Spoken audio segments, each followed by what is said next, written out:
is up, YouTube? It's RSMario here, bringing you another WWE video. Alright, so WWE shook things up and announced the brand split is coming back. Alright, so this kind of got me. I was hyped for a minute because I love the brand split. I was a huge Smackdown fan back in the day. You know, the JBL era was awesome. I like the idea. But then it kind of hit me. I'm like, all right, you guys just fired like 9 dudes. You guys fired a lot of people. So you're gonna split the smaller roster in 2, and then you're gonna have Raw work with half a roster for 3 hours. Whew, that's a tall order. A lot of people are thinking this is kind of a desperate move for WWE, a move of desperation to get people to watch the programming, which could be possible, but I think the decision to bring back the brand split went like this. USA calls up Vince like, hey, we want to make SmackDown live. Now that SmackDown's on USA, we want it to be a live show because we make a lot of advertising money from live TV shows. And of course, we'll be able to cut you a part of this advertising money just like we do for your absorbently long 3-hour Raws. So of course, Vince is like, okay, I'll see what I can do. He's like, fuck, how are we gonna get people to watch a live SmackDown? Brand split! And that's exactly what happened. You can even see it in the way they announced the brand split. It wasn't announced on Raw, it wasn't announced on SmackDown, it wasn't announced on pay-per-view. It could have been announced at freaking Payback, you know, but they decided not to do that, so it wasn't announced. And they just kind of dropped it on WWE.com like, oh look, it's gonna be a brand split. This is freaking nuclear news. Why didn't you put this on TV? You know, not quite sure why. They just dropped it on us. I think that's the exact reason why. Because Vince had to come up with a way for people to watch SmackDown for USA, and this is what he came up with. So, here are top 8 things that WWE needs to do for this brand split to be effective. Say yeah! Alright, so number 1 is drop Raw to 2 hours. Alright, so the main reason why Raw stayed 3 hours was because near the end of the brand split, they started doing Raw Super Shows, where Raw and SmackDown guys will be on the same show and will compete against each other on the same show. And they were doing this for ratings. And they were 3-hour shows. So eventually, they did the whole Triple H takes over storyline. They changed it to 3-hour Raws. They get rid of the brand split, and they explain it. They kept Raw 3 hours in order to be able to use SmackDown and Raw guys effectively, and everybody gets their time. Well, there's no need to do that now that SmackDown is coming back as a brand. You don't need 3-hour Raws anymore. Say yeah! Number 2. Alright, so don't draft Brock Lesnar into either brand. Why? Because he's a part-timer. Like, what's the point of drafting him? What's the point of giving him a spot on either roster if he's only going to be here a couple times a year? You know, I mean, it would be a wasted, you know, main event spot on a roster. Now, it would make a pretty interesting draft pick, whoever gets Brock Lesnar.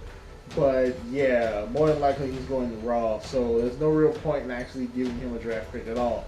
Give the illusion that Brock Lesnar is going to be kind of like this force of nature, who will just randomly pop up wherever he wants and do whatever he wants to do on whatever show.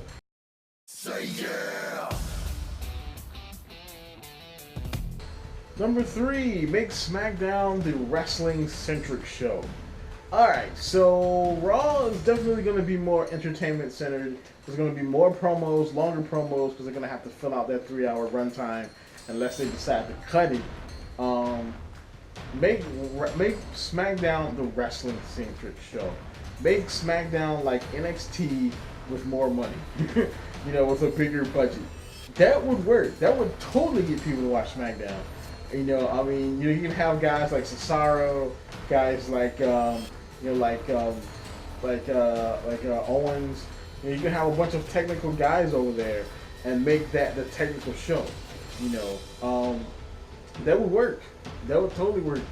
I mean, and that would definitely be a show for more smarky, more adult, older WWE fans, while Raw is the show for the more, for pretty much everybody, but more towards WWE's target audience, because they're doing a lot of promos. They're going to have New Day over there doing the goofy stuff, and just have Raw be like that, but have SmackDown be the wrestling show. This would work out. Say yeah! Alright, now number 4 was a last minute change for me for this video. And now when I originally wrote this, I wrote this as this one being have both titles be exclusive. Have the women's title be exclusive to SmackDown and the tag team titles exclusive to Raw. Because this would give Raw more guys, because it would give them the entire tag team division, which gives them more guys to use if they want to just throw a singles match in there to kill time. And of course, women's title on SmackDown, because it'll be the wrestling-centric show, and the women's division is going to be wrestling-centric. So that works. Then I was like, no, because you want both rosters to kind of have the best of everything WWE has to offer. So make the titles floating titles. This way you won't have a Raw with no women and a SmackDown with no tag teams. That would suck. Say yeah! Number 5. Don't break up the tag teams. Alright, so this one right here is super important, because one of the biggest things that was wrong with the original brand split is they tended to break up tag teams. They did in the first ever draft. They broke up Edge and Christian, the Dudley Boys, and the Hardys. Later down the line, they would break up other tag teams as well, and it doesn't really end well. Like, we're not gonna always have a Marty Jannetty, Shawn Michaels situation where you can break up two teams, and one guy's gonna do really well and the other guy's gonna be in like mid-card mediocrity. It's not gonna always end that way. Sometimes both dudes are gonna end up mid-carders. WWE does need more mid-carders if they're gonna pull this off. But you've done so well to build up these tag teams, so many tag teams. Don't break them up. Think about it. What if you broke up Enzo and Cass? Enzo is not the best in the ring, but he's awesome on the mic. Cass is okay in the ring, but he's not the best on the mic. Put them together, it works. Separate them, you get two mid-carders. So yeah, totally don't break up the tag teams. Keep the tag teams together. That's why I was saying, split the tag team division in half and have some teams here and some teams here, but don't break up the tag team. Say yeah! Now number 6 is going to be a little weird. Since number 5 was saying don't break people up, number 6 is saying break up the Wyatts. And it kind of sucks because I love the Wyatts. I love Bray Wyatt. I love Harper and Rowan. Strowman is okay. But yeah, I love the Wyatts, but it's time. Bray Wyatt's a face now. Faces don't need factions. The bloodline works because they're a literal family. So, the whole Wyatt thing, him being kind of a charismatic cult leader, doesn't necessarily work as a face. He needs to be alone to be a face. That's what I think anyway. Let him be by himself. Let him be a face. This is what they should do. Split the Wyatt family in half. Have Harper and Rowan and Strowman go off and become a tag team. Think of them as kind of like War Machine from Ring of Honor. If you watch Ring of Honor, think of them like a War Machine, a tag team of big, giant dudes. That'll work. Then have Harper and Bray go to the other show. Have Harper turn on Bray. Have him go off to do his own thing. They can even have Harper beat down Bray, which will officially send Bray home with his injury. Have Harper, he's injured too. Crap. But, have them go to another show and have Harper and Bray kind of do their own single things. Have Harper turn heel and be a solid mid-carder, because he's awesome. Dude can move. He's a big guy who can move. You need something like that in the mid-card. And have Bray go on his own and become a big face, possibly become a main eventer, and let that just do that it work. This way you get 2 singles guys and a tag team out of one battle. You can't do it. Say yeah. All right, number 7. Sorry. Whoa, man, I can't count, man. I'm just number 7. All right, so keep the Intercontinental and United States Championships exclusive.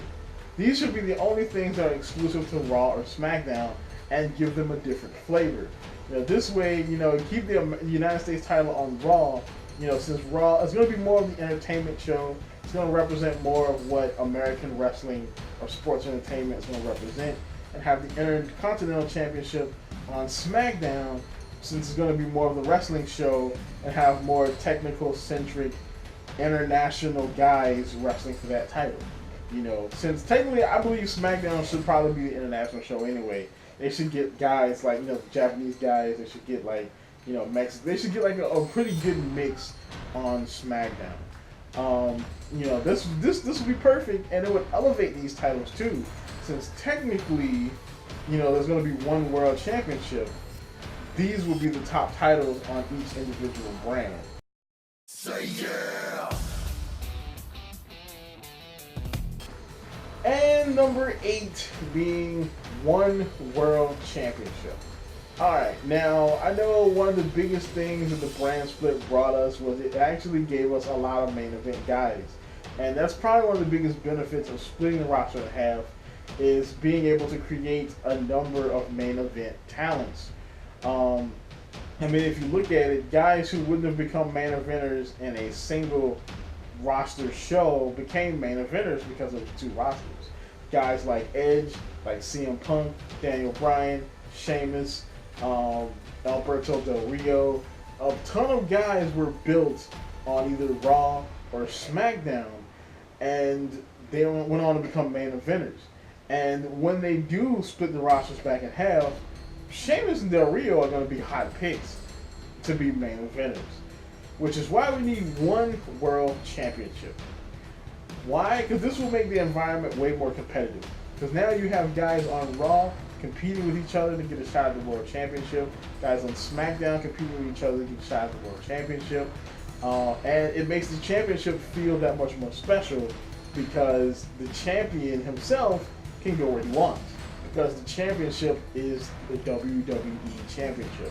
It's not the championship of Raw, it's not the championship of SmackDown, it's the championship of the WWE as a whole. It's the championship of Raw, SmackDown, NXT, Superstars, Main Event. It's the championship of anything WWE.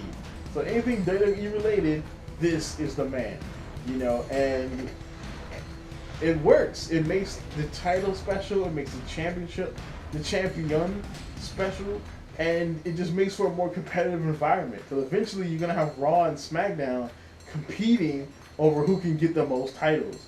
And that's something I think that the other brand split missed. Even though Raw and SmackDown were competing, it was for no real reason.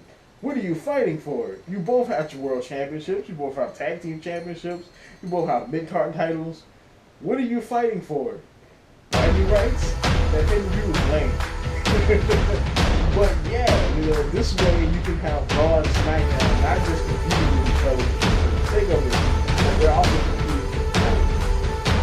So that's about it. I hope you enjoyed this sweaty video. It's hot in Virginia, and these lights aren't helping at all. But that's about it. Like, comment, subscribe, and as always, people, keep it real.